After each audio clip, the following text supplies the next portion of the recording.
విశాఖపట్నంలో రాష్ట్ర మున్సిపల్ శాఖ మంత్రి డాక్టర్ పి నారాయణ సుడిగాలి పర్యటన నిర్వహించారు.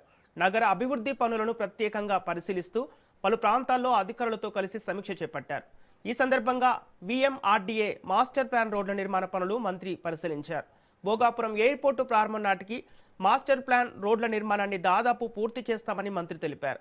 ఇప్పటికే విశాఖపట్నం నుంచి ఎయిర్పోర్టుకు వెళ్లే ప్రధాన రోడ్లలో 54% పనులు పూర్తయ్యాయని వెల్లడించారు. అలాగే విశాఖలోని సీతమ్మధార ఏఎస్ఆర్ నగర్ మురికివాడ ప్రాంతాన్ని కూడా మంత్రి సందర్శించారు. అక్కడ చాలా కాలంగా నివసిస్తున్న కుటుంబాలకు పీపీపీ విధానంలో ఇల్లు నిర్మించి అందజేస్తామని మంత్రి నారాయణ హామీ ఇచ్చారు. నగర అభివృద్ధి మౌలిక వసతుల పెంపు కోసం ప్రభుత్వం ప్రత్యేక చర్యలు తీసుకుంటోందని ఆయన తెలిపారు.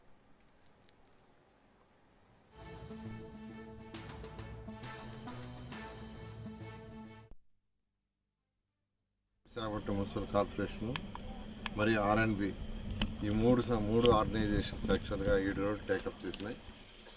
అందులో ఒక 4.5 రోడ్ యాక్చువల్గా విఎంఆర్డీఏ టేకప్ చేసింది. ఒక 1.5 రోడ్ వచ్చి municipal corporation Visakhapatnam municipal corporation, ఒక రోడ్డు ఆర్ఎండ్బి టేకప్ చేశారు. ఈరోజు వాటిని ఇన్స్పెక్షన్ చేయడం జరిగింది.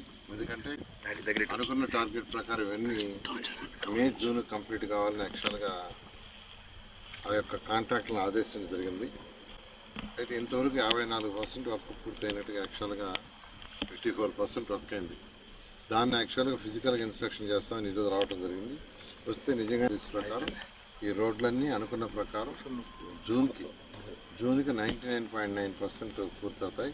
ఎక్కడన్నా 1-2 దగ్గర ల్యాండ్ అక్విజిషన్ ప్రాబ్లం ఉంటుంది. ఏఎస్ఆర్ నగర్ని యాక్చువల్గా గౌరవనీయ శాసనసభ్యులు గంటా శ్రీనివాస్ గారు దాన్ని విజిట్ చేయమన్నారు. అది ఒక స్లమ్, ఏఎస్ఆర్ నగర్లో ఒక స్లమ్ ఉంది. ఆ స్లమ్లో దాదాపు 200 మంది 3.2 ఎకరాలు యాక్చువల్గా ఉన్నారు.